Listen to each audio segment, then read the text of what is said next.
We're gonna come here because they want to play and they want to win. Philly. I just Like two chicken fillets, two fillets. Jay, two Chick-fil-A's. I'm just here so I don't get fined. What's up, guys? We're back for another episode of the Big Cat Chat. We're back for episode number 24. We're a day late. Sleepy Caswell strikes again. Brian's not here because, like I said, Sleepy Caswell strikes again. So, couldn't be here. But, anyways, let's go get straight into it. I would ask you how you're doing, but you'd probably roast me, so we'll just move on. So first things first, the Jags signed Laquan Treadwell to the active roster last week. Slow, did nothing. So congratulations, you made it on the roster. I don't know how long you're going to last there, but Right. I think we signed him because we upped him from the practice squad like 3 times, so he couldn't do it again. In other news, James Robinson was inactive against the Bills, so you can guess how we all thought the game was going to go. He also didn't practice today, I don't think. Well, he wasn't there during the media portion, so he could have still practiced. He just wasn't there at that point. I think Urban said that he gave him a little bit, but not too much. Yeah. Urban says he's going to play Sunday, so as Shawn said earlier, expect him to be out for at least 2 more weeks.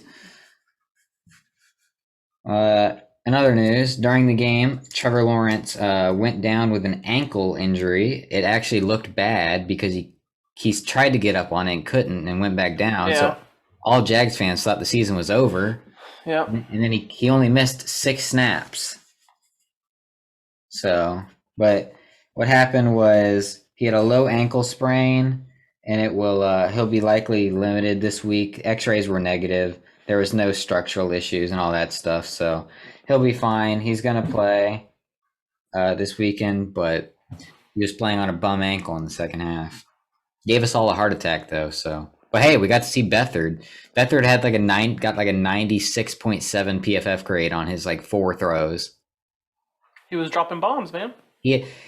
Dude threw like 3 or 4 passes and had 2 big time throws. And both of them were... I think he only threw 3 passes, and they ran it 3 times when he was in. And Yeah. the first pass was a double off to the running back. That got 5. It was a fake it one way, fake it the other. Yeah. And then the second pass was a sideline pass to Dan Arnold, who made a spectacular grab.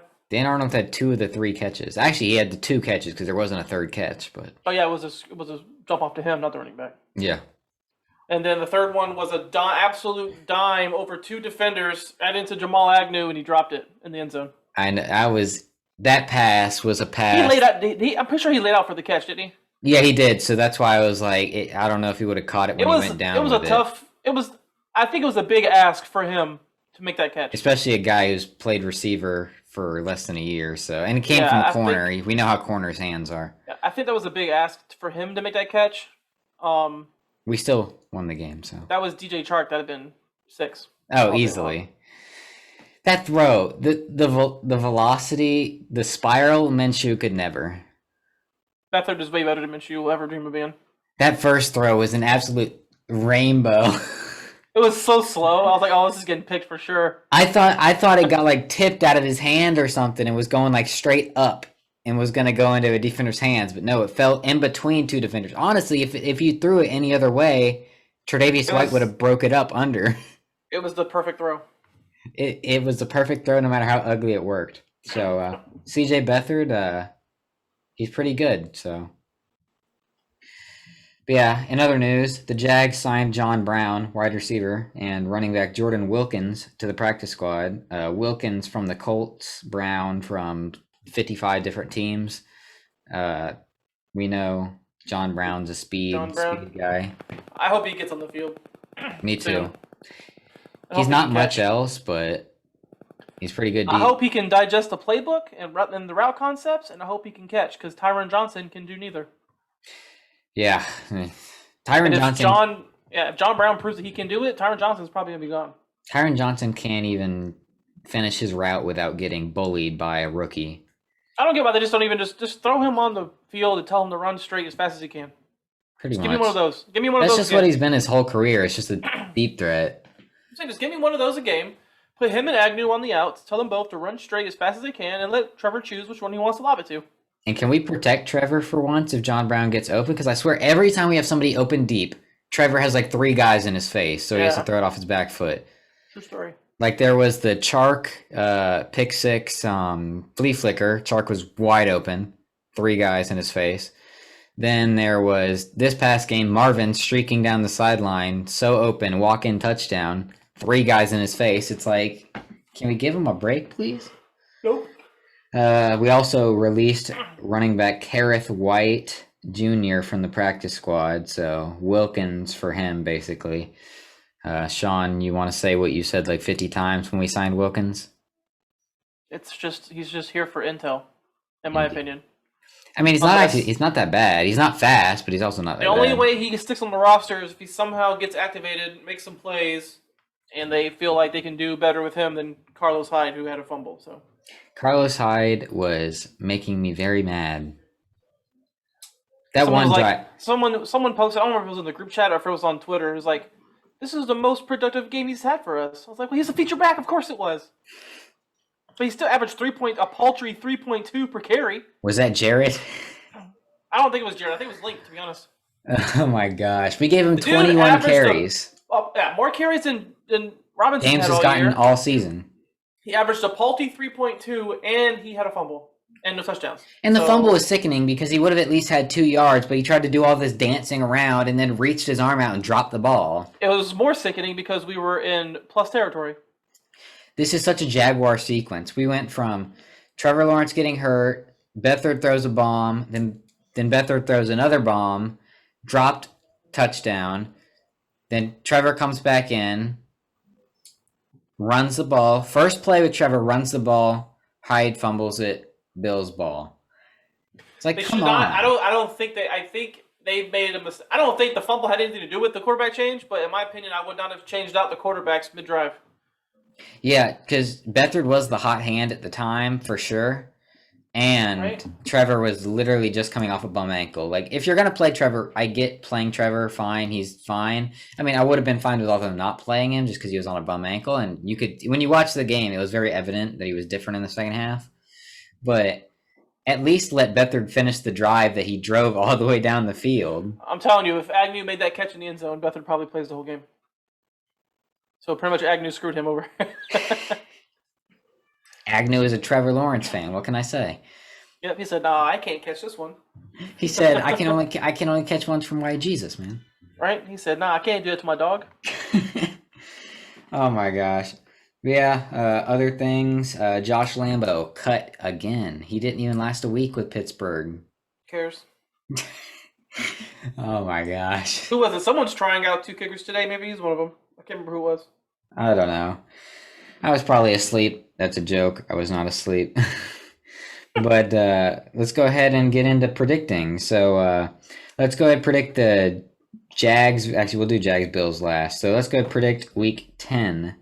First on the agenda is Baltimore Miami. I don't know what game these are at. I'm just gonna say who we're playing.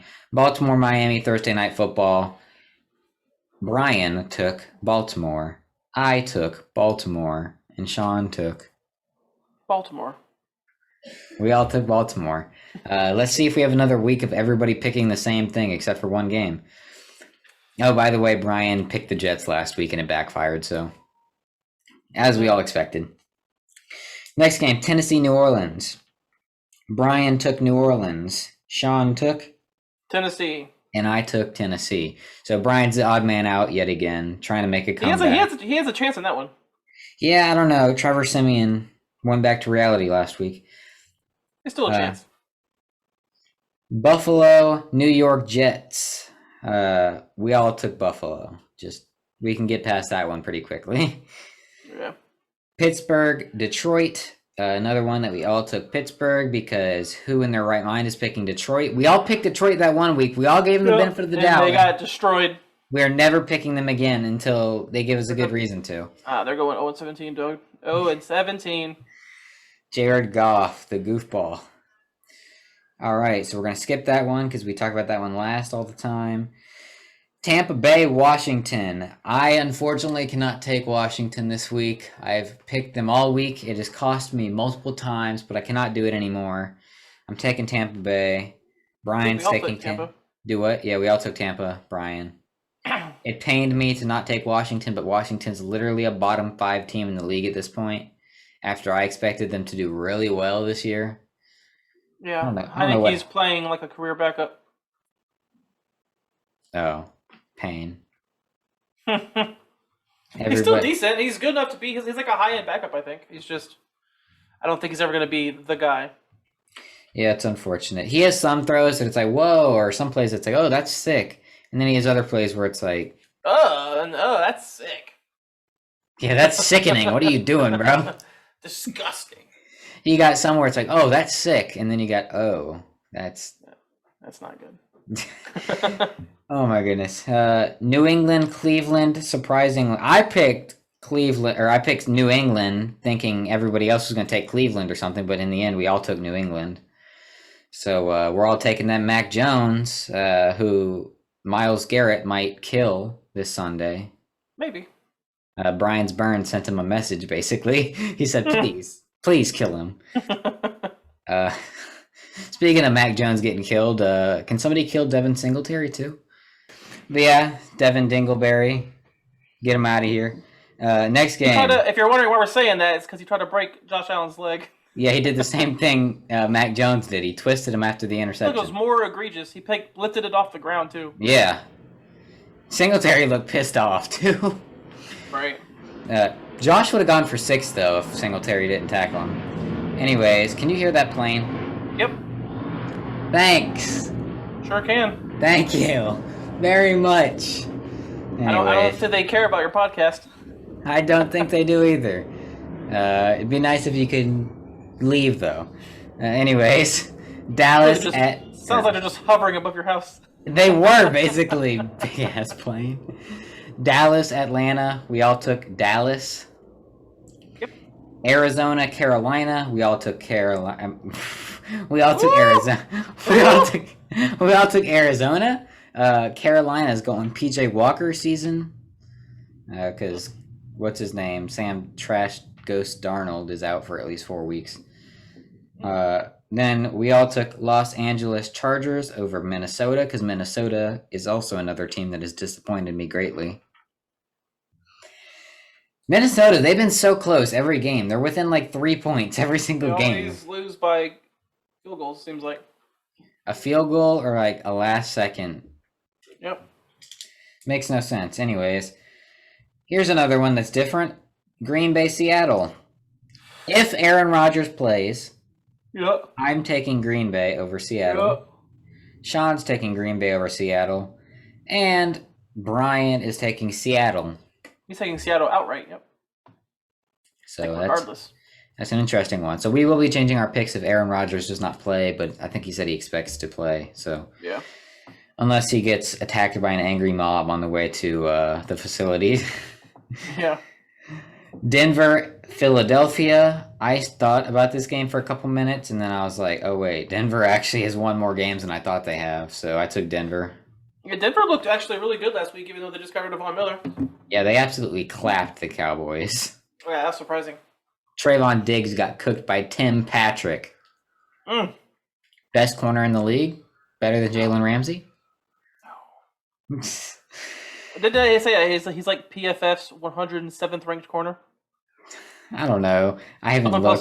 Someone posted that on Twitter like a couple days ago. Like he's the PFF's 107th ranked corner. He gives up so many yards, and he has like 7 picks or whatever. But when he gets cooked, he gets cooked. I know Kadarius Toney cooked the life out of him on that one play. Tim Patrick beat him deep. Like, who was it? Kendrick Bourne got him. Like, what? Yeah. Bro's getting cooked by Kendrick Bourne and Tim Patrick. Yeah. Anyways, Kansas City, Las Vegas Raiders game. I'm taking Las Vegas. Brian is taking Las Vegas. And Shawn is taking Kansas City. This is Joe's chance to catch up. You betting on Kansas City to finally turn it on? Or you think they're going to win in a boring trash game? I think they'll just win. I don't know. Las Vegas has a lot of distractions right now. Yeah, they were doing good until this past week when the Giants Own them. Mm-hmm. Derek Carr, MVP hype, gone. Yep. 2 picks, 1 for 6. Final game of the week. Actually, well, we have one more game to talk about, Jags game, but final game on the schedule. Los Angeles Rams at San Francisco. Give me the Rams. The Niners suck. I don't care what happened. Yeah, Rams. Rams going to get it back on track. Matthew Stafford going to put that MVP hype back on track. Yep. Matty MVP. Okay. So finally, let's talk. Oh, wait, let me talk about our record first. Speaking of the record, Shawn's 80 and 56, quite easily in first place. Brian is still in second with 73 and 63. And then there's me in last, 72-64. So I could very well pass Brian this week. And I also have a chance to gain on Shawn a little bit. You also have a chance to get blown by as well. Yeah, I could get absolutely owned this week. And I would be happy. I'd be happy about it if I got owned on one of these occasions. Let's go ahead and talk about the Jags. Let's go ahead and give our score predictions. Winners, I'll let you go first. I'm picking the Jags this week. I think I'm the only one. Spoiler alert. Yeah, well. I just think I think this is the game where Trevor Lawrence puts together a complete game, 4 full quarters, and lights it up. I have them winning 27-21, Jaguars. What was the score of our game against the Colts last year? Wasn't it like 27 something? It was 27-20. 27-20, yeah. All right. Brian took the Colts. We have no score prediction, so we'll just say he picked the Colts to win 50-0. Sure. Who knows? I'm taking Indianapolis as well. I wanted to pick the Jags, but playing in Indianapolis, so we haven't won this game in how many years? A long time. I don't know. So I'm taking Indianapolis 33-21.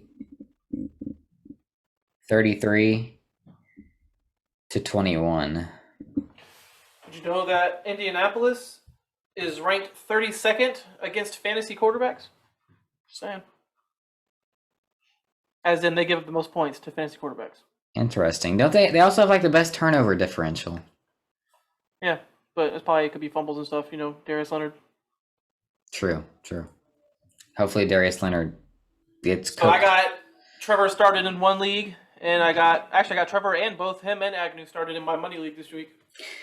I always want to start Agnew, but I always don't. He's on my bench. I think he's gonna get some a lot of targets this week. Who's the cool? I might start Carson Wentz in another league just as a sacrificial lamb. I think in our league for our group chat league, I have Naeem Hines started.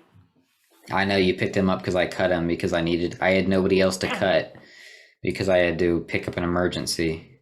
So I was sad I had to cut him. We usually struggle against running backs catching out of the backfield. So he hadn't been good for like 6 weeks straight. So I was like, okay, fine, I'll get rid of him. And then he goes for like 30. I'm like, I haven't great. started as of right now. I might eventually. I don't know. I thought about putting Clyde Edwards-Helaire in, but he just got back off of IR, so I'm not sure yet. Yeah, Hines, that screen game, he cooks us all the time. Yep. All right, so that's our predictions. Now let's go into individual predictions. Trevor Lawrence. You said Trevor was going to put a full game together, so let's see what you got to say. Well, he's going to be 27 of 38 for 320 and 2 touchdowns, no picks. All right. For me, Trevor's going to be 29 of 35. That's a very efficient game. Dan Arnold season, man. I'm also going to go with 2 touchdowns. Did I say how many yards? No, I didn't. Give me 287 yards and 1 interception. All right, well. Who's your second prediction? You going to go with your wingard or are you going to wait? We'll do 4 predictions each since Brian's not here. My second prediction, I'm going to do James Robinson. He's back. If he plays. He's bike. He's going to be bike. I'm going to have James Robinson getting 20 carries on the nose For the first time? Yep. For 99 yards and a score. He owned the Colts the first time. That's when we knew James was going to be good because he had that opener. For me, I'm going to do Marvin Jones. I'll do James Robinson next probably. Marvin Jones is going to have 6 receptions for 97 yards and a touchdown. He always cooks Xavier Rhodes. You know what I mean, man? Yep. All right. Okay, my third prediction, I'm going to do Jamal Agnew, because I haven't been fantasy started. He is going to put up 7 catches for 68 yards and a touchdown. All right, my third prediction is going to be James Robinson. He's going to have 18 carries for 103 yards and a touchdown. Okay, and then my fourth prediction is going to be Dewey Wingard. He's going to have 5 tackles, 1 interception. So you going for that interception? You think it's not just a Philip? You think it's not just a Philip Rivers thing? You think Colts it's the thing. All right. You think he's the new Colts killer? I need it. You need it. He had a good game this past week. Yeah. All right. Who am I going to take for my fourth prediction? I'm going to take Josh Allen, my guy, the guy I got a signed jersey of, and the guy I got a jersey I wear every week. He's going to have 2 sacks, 6 tackles, and 1 forced fumble, because Wentz is Wentz. Are the Colts beat up at all on the O-line? Their pass, I don't know. I don't know if I'm in the minority, but I don't feel like their pass pro has been that good this year. That left tackle, they had... Who are their tackles? I think Eric Fisher is their left tackle, and he's been trash this year. Braden Smith is their right tackle, and he's been hurt. He didn't play today, or he didn't practice today, but he might be back, but he'll still be hurt. Someone was like, who was it on Jaguars Happy Hour? They're talking about Taven Bryan this past week, and he was like, do it against Quentin Nelson. And in my mind, I was like, he did. He has a sack already against Quentin Nelson in his career, so.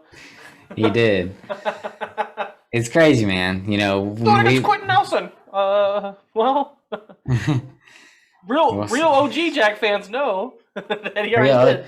Real OG Jags fans remember his 3.5 sacks in 54 games. Oh my gosh.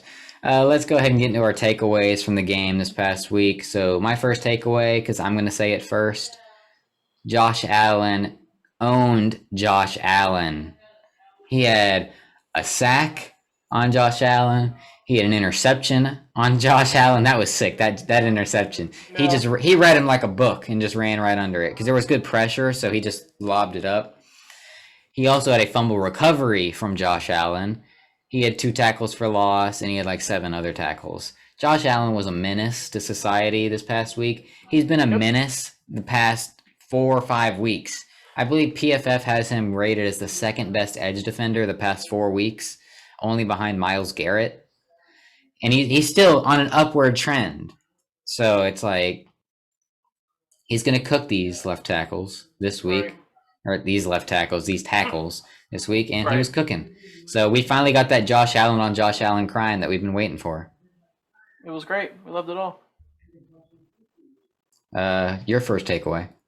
My first takeaway is actually going to be for the Bills. I actually, one of the earlier podcast episodes, I believe I picked them to be in the Super Bowl versus the Rams.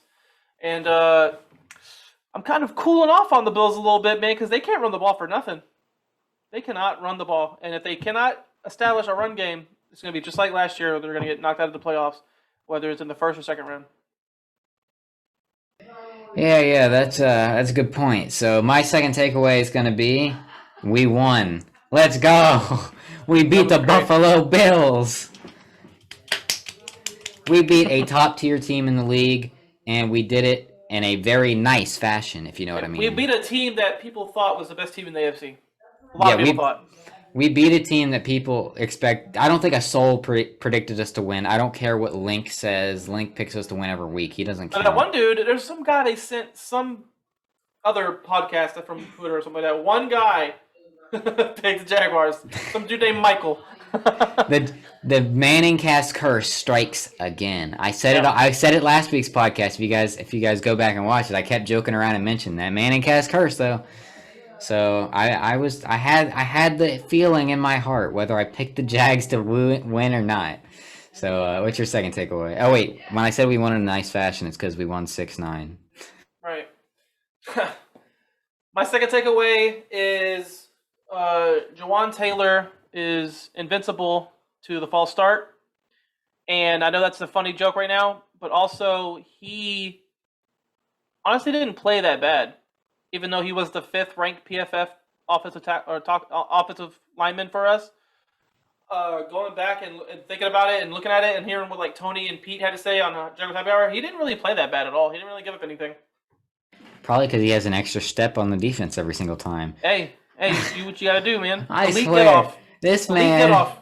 I was saying David this. Bryan of the offensive line. I was saying that, and they're both from Florida. I was saying this. I was like, "What? How is he not getting? He has not been called for a single false start this season." No, it is like some of them. I'm like, they're egregious. Pete Carroll. He even flinches sometimes. I'm like, he doesn't get called. Pete Carroll was freaking out about it last week. Bills fans were acting like they were getting robbed, as if this doesn't happen every single week. He's getting called for one this week. I can feel it. And he's gonna get called for one that he didn't even do. He's gonna get called for one that he didn't even do. People are noticing way too much. I just don't know if they didn't call it after Pete Carroll had a whole fit about it last week. Now everybody's talking about it. Everybody. It's crazy though. He did this last year. He's done this since he was in. It's gonna be a point of emphasis for the game. The coach, Frank Reich is gonna like probably talk to the rest before the game, and it's gonna be a point of emphasis. Like, hey, watch this freaking 75. He's done this since he was in Florida too. It's like, is he timing this the split second the football even That's twitches? What the ref said. Whenever Pete Carroll was freaking out, he's like, "No, I saw him get off right with the ball." And so it's unless our center just like snaps it really slow. It's hard to see the from the broadcast angle because you're not looking straight down the line. Yeah, maybe Shatley is a really slow snapper, so he picks the ball up first and then rolls it. Maybe I don't know. Maybe I don't know because this dude looks like Taven Bryan coming off the line defensively, and they're both from Florida. It's like, what? Guys will even point it out from the defense, and they still won't call it. It's like, hey, if it works, it works. I'm a fan. I like it. I'll take whatever breaks we can get. Exactly, and if it helps you in pass pro, then so be it. Yep. Next take. Walker Little got his first career start, and he was told 10 minutes before kickoff. 10 minutes, but he had that Justin Herbert kind of start. So people were like talking trash about him and all this and that, but like he had 10 minutes to mentally prepare himself for starting the game. He really struggled at times for sure, but he also had some other good plays that were really nice. So, he had some moments. And a lot of other people were saying he had some moments. And Cam Robinson's not that good anyways, if we're honest here. I don't think he's that bad. He's not bad, but I think he's just average. He's your average left tackle. Pretty much. So, yeah, Walker Little got his first start. He almost got Trevor's ankle killed, though. He almost got executed on the spot. It wasn't even his fault because he got pushed. No. He got pushed after the play, so... But we're just being too hard on him. He still would have gotten executed if Trevor didn't come back. Yeah. All right, next takeaway. My third takeaway is going to be that Andrew Wingard owns Cole Beasley. Cole Beasley was out there jogging, bro. What was this dude doing? Cole Beasley caught a wide receiver screen, and Andrew Wingard read it like a book and just didn't let him get no yards. He caught it and was down immediately. I'm going to do this one for Brian, even though I know he's not going to listen, so he's not even going to know I did this. But Smoot. Yeah, Smoot's looking good. Smoot looking good. Smoot had a sack. He should have had a forced fumble, but the refs robbed him of that. It was clearly out. This is his fifth season? Something like that. And he's wearing Jan's number this year. He's looking like Jan low-key at times. He's looking good in that 3-4 outside linebacker role. They're letting him play more because apparently he said in media today that they were making him play a big end role before where he couldn't really do much. He didn't get much time. He didn't get to play in space.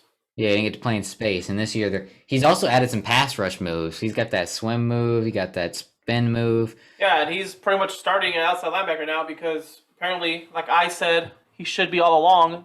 Caleb on Chason is a Sam linebacker now and not a pass rusher. Hey, Caleb Vaughn had one really good play in the run game that they tried to call a face mask, even though it wasn't even close. Yeah, dude clotheslined the crap out of the dude. He didn't tackle him, but He load was him up. he was half blocked, and he just stuck his arm out and ripped him I'm back. telling you, dude, on one play, he owned Deion Dawkins with a spin move.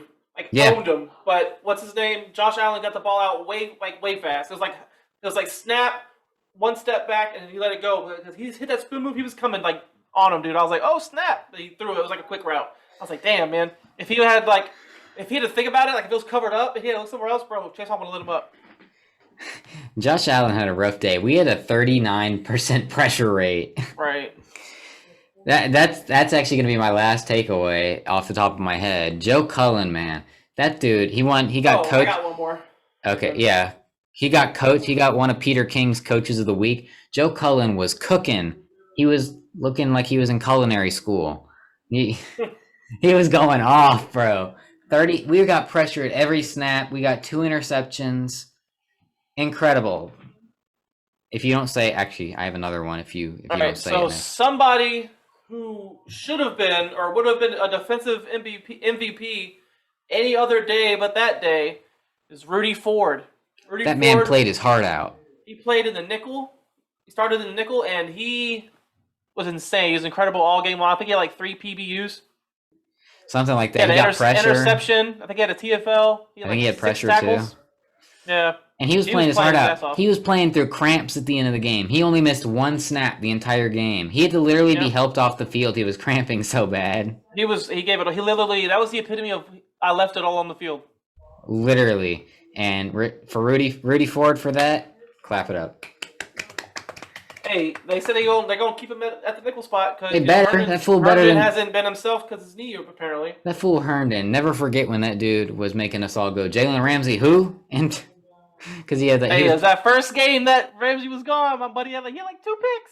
I know, and he had a good season. He played better than Ramsey that season, like in every category. It made no sense. They need to put him outside again. I don't know. He was bad last year. He was bad this year. I don't get what happened. Bum knee. I don't get it. I cannot stress how excited and how good I thought Herndon was going to be after 2019 because he was only like 24. He was younger than that. He was like a second year in the league. Yeah, he was like 23 or 24. He was like 22 or 23. Yeah, he was like young. So I was like, damn. We were all like, we got that cornerback of the future, and then he's just like, you thought. Nope.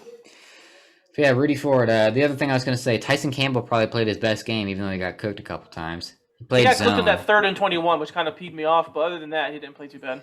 Yeah, I mean, they played. Yeah, I think he might have been in zone on that play, and Diggs just found the hole 22 yards deep, and no one got a bead on Josh Allen too fast. So Shaquille Griffin had Diggs clamped until the end of the game. Yeah, they were manufacturing routes for him. Exactly, that's what I'm saying. And we're playing zone coverage, so. So yeah, Shaquille Griffin. Another week, another prisoner has been claimed. He's a CB1, man. I don't care if people say. People are like, oh, he'd be a really good CB2. I'm like, he's playing like a really good CB1 right now. He's a CB1. I for sure agree with that. But if we put him at CB2, he'd be insane. CB1. I'm saying he's playing. People are like saying, he'd be like a perfect CB2 if we had another CB1. I'm like, why don't you just find 2 of him? Just get another him. Exactly. Find somebody good in free agency. Good CB1. Find somebody good in free agency, or if you can't do that, I don't think they're going to. It's a good cornerback class. I think they're going to hope for an AJ Terrell turnaround from Campbell. The way Urban talks about Campbell, I do not see them replacing him outside, at least by next year. It's not happening. Yeah, I don't see it either. It's unfortunate. They might get a nickel unless Rudy Ford continues to play like he did yesterday. Then maybe Rudy Ford will be our nickel. But I don't see them giving up on Campbell. The way Urban talks about him, he talks about him like he's his son. Yeah, it's crazy. He really likes Tyson Campbell, even though he's from Georgia. Disgusting. There's so many cornerbacks in this class, though. It's like there's like 6 first-round corners that I could just think of off the top of my head. I just don't see us getting one. It's unfortunate because they're all so good. Anyways. Unless we were picking like after 10, then maybe. Well, I'm not even saying like there's so many first-round corners that there's going to be good second-round corners. I just think it's a really good corner class is my point. Well, maybe. Hey, if my prediction comes true, when we win, we'll be 3-6. Hey, DeMarvin Leal. I'm gonna miss Aiden Hutchinson if we don't get him, but DeMarvin Leal or Aiden Hutchinson are probably my top 2 guys. Hey, in the mock guys. draft that I put on Twitter where we picked 5th, Aiden Hutchinson was there, but I didn't pick him. What? I didn't want to be a homer. I was trying to think about it as like If it actually happened, like that would not happen. I feel like it could happen. I just want to do something different because I always pick Aiden Hutchinson because people call me a biased homer, but he's legit a top 2 player in the class in my opinion. And He's my second best player. Spoiler alert. I just picked Leal because I feel like we needed to upgrade interior pressure. Like I feel like our outside pressure has been good. If we had a more consistent interior pass rush, unless Taven Bryan turns it on all of a sudden, DeMarvin Leal I just feel like would be the better pick for us at that time. If we with Smoot playing well, if we bring him back, I think he's only on a 1-year deal, right? If we bring back Smoot, he's playing well. I don't know if they're going to give up on Chase on, even though they tried to trade him. I think what happened was the Vikings tried to trade for him, and we asked too much. I don't know if we were. I don't know if we asked for much. I think we might have just been like no. I don't know why, but I was kind of mad. They have Jordan Smith. I don't know what he's going to bring. And then you got Allen playing out of his mind. So. Also, Urban Meyer talked about how we need interior pressure. He said he likes the pressure we're getting from the outside. So if that doesn't tell you directly, if you could replace Malcolm Brown with DeMarvin Leal, you'd be cooking. And I mean, Malcolm Brown's bad. Malcolm Brown is he's just more of a run guy. He's not really a pass rusher, you know. Yeah, and you got Devon Hamilton as your nose tackle for run stopping. Or I mean,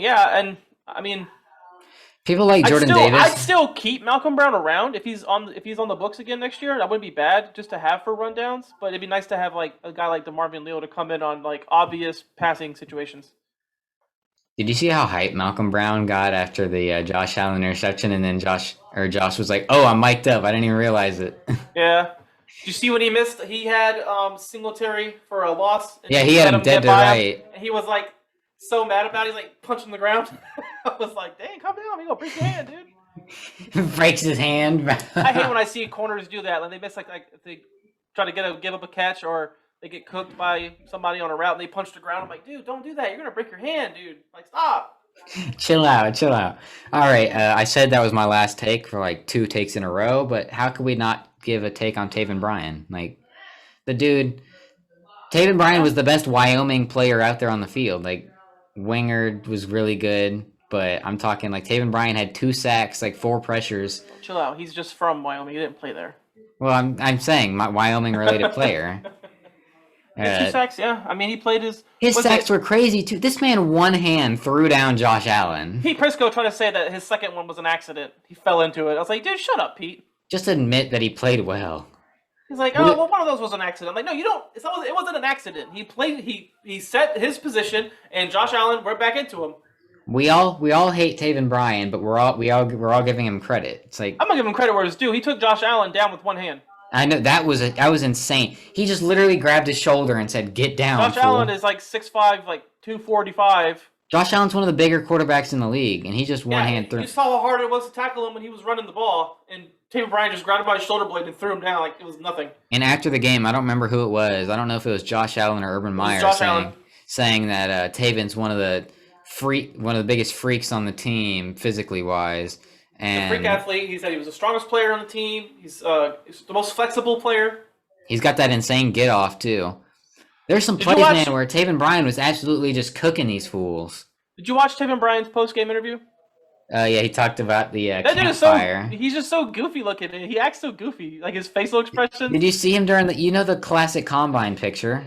Yeah, but he's like during his interview, he's like making faces. He's like.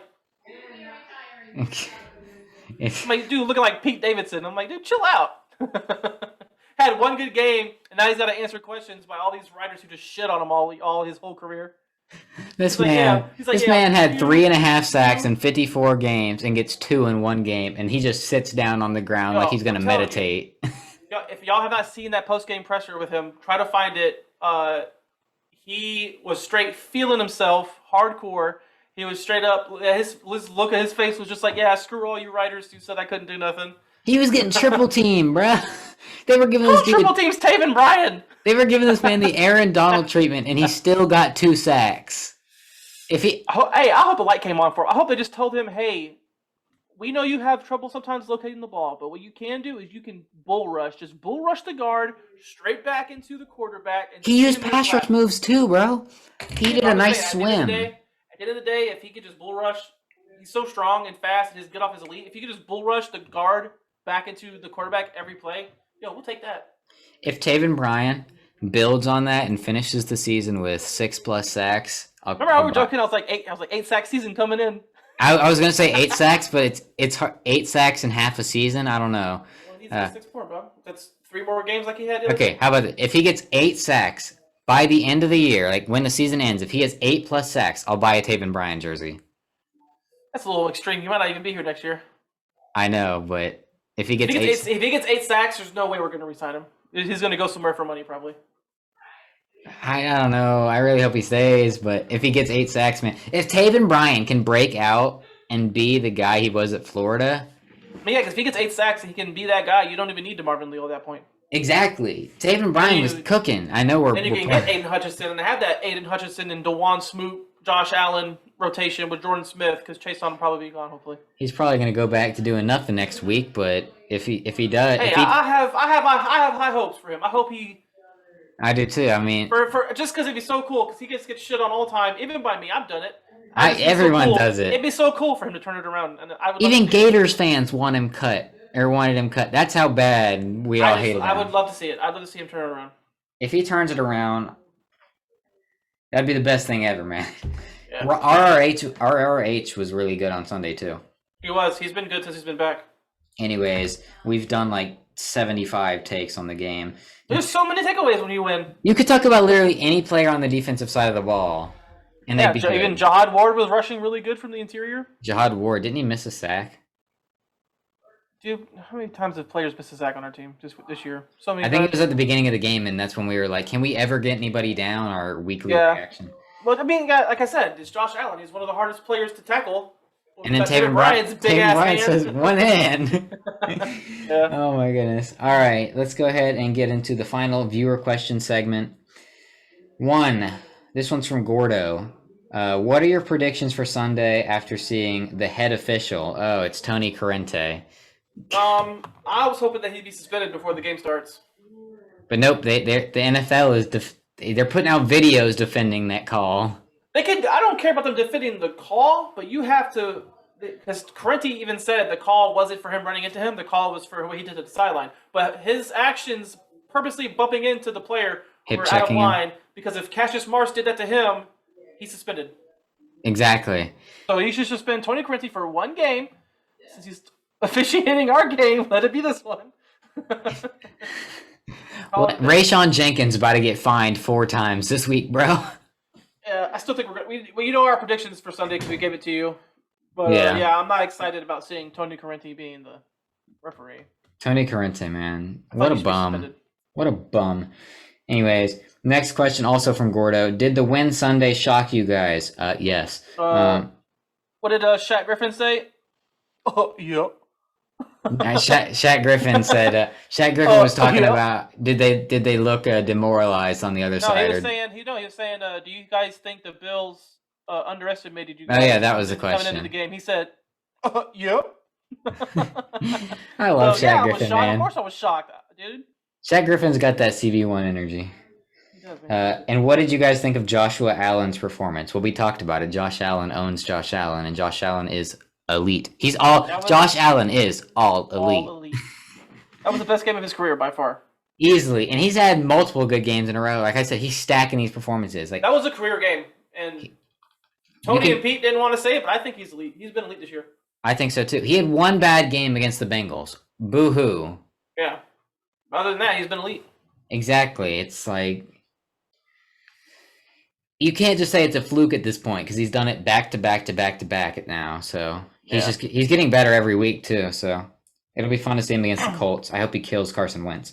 What are the crew's expectations for the Jags' final regular season win-loss record this season? That's from Patrick. I feel like this is the 3rd week in a row we've been asked this question, but I still think we could get maybe we could beat the Jets, we could beat the Colts at least once, we could beat them twice. We could beat 49ers. 49ers are terrible. So that's 5 wins. Who else do we play? I'm going to say we get 6 because I can see us. Yeah. I got us beating the Colts this week. Jets. Texans. Texans and Niners. And honestly, give me the 6 Falcons, wins. The Falcons aren't that tough, but they did just beat New Orleans. But I'm gonna say 6 wins. 6 or 7 wins. That's what I'm going with, and that's close to what we had preseason. I mean, so Yeah. started rough. We lost all our hope, and now we have it all back. Who would have thought that the late portion of our schedule would have been the easiest portion? We've at won face value. Yeah, We've won preseason, 2 we of thought it 3 was gonna be games. Yeah, at face value, I thought the first half of the schedule was going to be the easiest part. Yeah, we've won 3 of the last 2. I mean, 2 of the last 3 games. Can we stack it again? If we win against the Colts in Indianapolis, I'm on the hype train again. We're going to the playoffs. Woo! Lock it! Lock it! We're winning the division. The Titans are losing out. I don't know about that. Okay. They look really good. Yeah, we still have to play in Tennessee. At least there's no Derrick Henry this time. We're going to win that game. Lock it. All right. Okay, so last question is from Link. It's another one of these cash or pass, buy or sells. Trevor Lawrence, 3 touchdowns. You already bought that. I'm going to pass because you said I 2 say touchdowns. he's only going to have 2. So I can definitely see him having a 3-touchdown game this game. Just because the Colts secondary is so trash and their pass rush is not very good. I can see him having 3 touchdowns, but I'm going to go 2 because that's what my prediction was. So I'm going to say pass. Quiddy Pay slander? He's the only one that can do anything, but we only got one guy that can do something. Okay, just making sure you aren't slandering your own guy there. I'm also gonna Quiddy Pay to be on our team. I'm also gonna pass. I think I could see it happening as well, but we'll have to see. Jonathan Taylor under 100 scrimmage yards. I'm gonna pass. I think he's gonna do that. If it was 100 rushing yards, I would say cash, but 100 scrimmage yards, I'm gonna pass because I think he'll have it receiving and running. Yeah, same. Josh Allen, 1.5 sacks. I predicted 2 sacks, so I'm gonna buy. I'm gonna pass. I'm gonna say he's only gonna have 1. A sack is a sack in my book, so I'll still take that. that. I'll take it. So I'll see.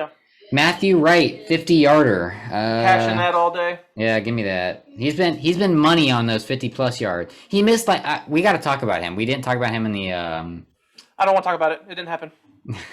Yeah, well, let's just say he hit a 50-plus yarder. We didn't see anything else. He had a 50-plus yarder, and then he had a 40, He had 3 field goals. A 39-yarder too. He had 3 field goals. Yeah, that's how he scored 9. Yep. He didn't do anything else. Nothing else of note. So moving on. Yeah, we're gonna forget about 1 minute of the game. So there was only 59 minutes in that game. Yep, didn't happen. All right, last one. Dan Arnold over 25 yards. Oh, give me that Hell yes. all day long. Cash all day long. He's probably gonna have 60. Dan Arnold leads the team in receiving yards since he joined the team. I would say I can see him getting 50 to 60, easy. He's been cooking, man.